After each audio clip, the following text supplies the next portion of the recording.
तो भाई जब भी थाईलैंड जाने की प्लानिंग होती है सबसे पहले हम लोग चेक करते हैं भाई फ्लाइट कितने की पड़ेगी, उसके बाद चेक करते हैं होटल कितने का पड़ेगा। फ्लाइट और होटल तो भाई कंपलसरी है, इनसे कोई बच ही नहीं सकता है। लेकिन सबसे बड़ा कंफ्यूजन तब होता है कि जब हम सोचने लगते हैं कि भाई डेली एक्सपेंस कितना होगा। हर एक के दिमाग में एक बजट होता है कि मेरा इतना डेली खर्चा हो सकता है। मैं टूर्स, अट्रैक्शंस उन सबको छोड़ के बात कर रहा हूँ जो अपने डेली के एक्सपेंस होते हैं, खाने का, पीने का, घूमने का, छोटा मोटा चिल्लर शॉपिंग। थाईलैंड की एक मैंडेटरी रिक्वायरमेंट है भाई कि 20,000 बात आपको पूछ सकते हैं इमिग्रेशन पे पर पर्सन और 40,000 बात पर फैमिली। लेकिन ऐसा जरूरी थोड़ी है कि अगर मैं 2 दिन के लिए जा रहा हूँ तो मैं पूरा 20,000 बात खर्चा करूंगा। सो एक डेली का बजट होना बहुत जरूरी है। तो भाई आज के वीडियो में हम यही देखेंगे, अगर आप थाईलैंड में कहीं पे भी हो मैं आपको एक ओवरऑल रेंज दूंगा बजट ट्रैवलर के हिसाब से कितना खर्चा होगा, अगर आप कंफर्ट चाहते हो थोड़ा तो कितना होगा। तो भाई सबसे पहले बात करते हैं खाने की, ठीक है। ब्रेकफास्ट आप होटल में ही करके आओगे तो ब्रेकफास्ट को मैं हटा रहा हूँ। तो भाई अगर आप स्ट्रीट फूड खा रहे हो, अगर आप फूड कोर्ट में खा रहे हो मॉल के, और या फिर आप 7-Eleven से खा रहे हो, तो आपका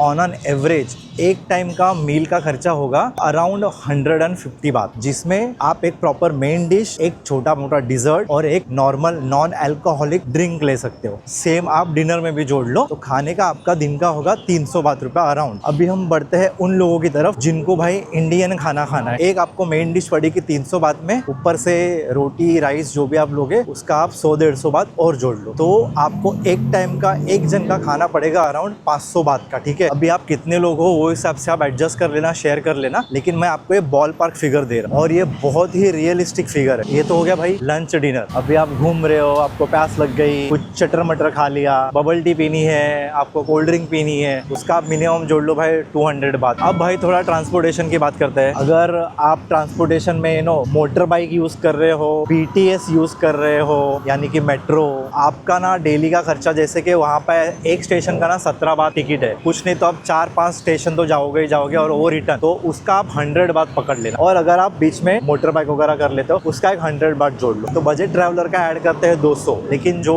ऐसे लोग हैं जिनको टैक्सी चाहिए, कार चाहिए, कम से कम 600 बात उसमें जोड़ लो। ये मैं एकदम मिड में बना रहा हूँ, ना हाई ना लो, इससे ज्यादा भी हो सकता है। अब भाई छोटी मोटी शॉपिंग जोड़ लो कि एक आध टी शर्ट ले लिया, मैं नॉर्मल नाइट मार्केट, चिल्लर मार्केट उनकी बात कर रहा हूँ, सुवीनियर ले लिया, कुछ भी शॉपिंग वूपिंग कर ली, उसका आप एक 200 बात जोड़ लेना। अभी एक छोटा सा ऐड कर लेता हूँ कि भाई लोग बजट बिगाड़ते कहाँ है। बजट बिगाड़ते हैं देखो खाने पीने के ऊपर मैं बोल नहीं सकता क्योंकि वो खाना है भाई, इंडियन खाना सबसे एक्सपेंसिव होता है, वो एक हो गया। दूसरा, हर जगह अपना टैक्सी ले लेते हो, टैक्सी या टुक टुक ले लेते हो, वहाँ पे ना भाई आपका बहुत खर्चा निकल जाता है। और अगर आप पटाया में क्लब वब में जाओगे ना, आप भले 6-7 लोग भी हो, अगर आप टेबल लोगे ना तो आपका कम से कम 10 से 15-20 हजार बाद भी आपका बिल आ सकता है। तो उसका ट्रिक ये है भाई अलग अलग फैल जाओ, या तो फिर अगर आपके पास पैसा है तो वो अलग बात है, बट ये कुछ चीजें हैं जहाँ पे आप थोड़ा कॉस्ट कटिंग कर सकते हो। तो भाई अगर आप मेरे चैनल पे नए हो, चैनल को सब्सक्राइब ठोक दो और इंस्टाग्राम पे भी फॉलो कर दो। अभी सबसे इम्पोर्टेंट और सबसे बड़ा खर्चा भाई नाइट लाइफ का खर्चा। मैं आपके कंपेनियन को नहीं गिन रहा हूँ, मैं सिर्फ और सिर्फ प्रॉपर जो एंजॉयमेंट है, क्लब्स में जाना,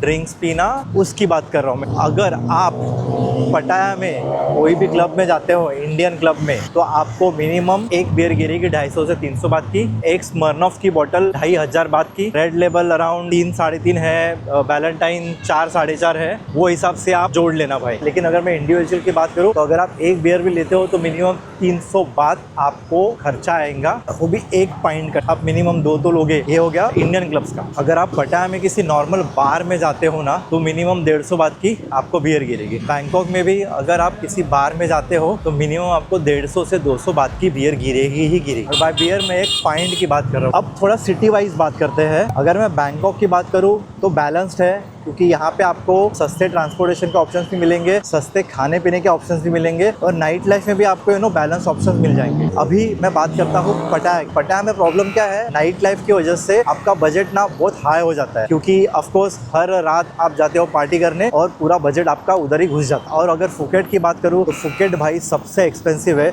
खाना पीना धोना सोना सब कुछ सब महंगा है भाई, सब महंगा है। Phuket is most expensive. अगर आपको शॉपिंग करनी है तो प्लैटिनम, इंदिरा स्क्वायर ऐसे मॉल मॉल्स में जाओ और शॉपिंग करो बैंकॉक में। पटाया में अगर आपको शॉपिंग करनी है तो पटाया नाइट बाजार है, वहाँ पे जाओ। अगर आप मॉल्स में गए तो डेफिनेटली आपका बजट जो है वो डबल से ट्रिपल हो जाएगा। आपको एक ओवरऑल आइडिया आ गया होगा कि आपके ट्रैवल स्टाइल के हिसाब से आप डेली का कितना एक्सपेक्ट कर सकते हो खर्चा करना। ये एक डेली का एवरेज है भाई, मतलब एक अगर बजट आदमी भी है वो नाइट लाइफ भी अगर एंजॉय वगैरह कर रहा है, एक दिन का उसका खर्चा होगा भाई अराउंड 1500। अगर आप थोड़ा कंफर्ट चाहते हो, आप अच्छे रेस्टोरेंट में खाना खा रहे हो, टैक्सी यूज कर रहे हो, अच्छे बार्स क्लब्स में जा रहे हो, तो अराउंड आप पहुंच जाओगे भाई 2 से 2500 के बीच में एक दिन का खर्चा है। ये हिसाब से भाई आप लेके चलना। भाई अगर आपको चीप ट्रैवल एक्सेसरीज चाहिए, एडाप्टर अपने को लगता है, पासपोर्ट कवर लगता है, पावर बैंक लगती है, वो भी कॉम्पैक्ट 10,000 mAh की, तो ये सारे चीप प्रोडक्ट्स मैंने टैग किए हैं, आप वो जरूर चेकआउट कीजिए। अगर आपकी ये थाईलैंड की पहली ट्रिप है तो मेरा ये वाला वीडियो जरूर चेकआउट करना। और थाईलैंड एयरपोर्ट पे लैंड होते ही आपको कौन सी चीजें अवॉइड करनी है, कौन सी मिस्टेक्स आपको अवॉइड करनी है, उसके लिए मेरा ये वाला वीडियो जरूर चेकआउट कीजिए।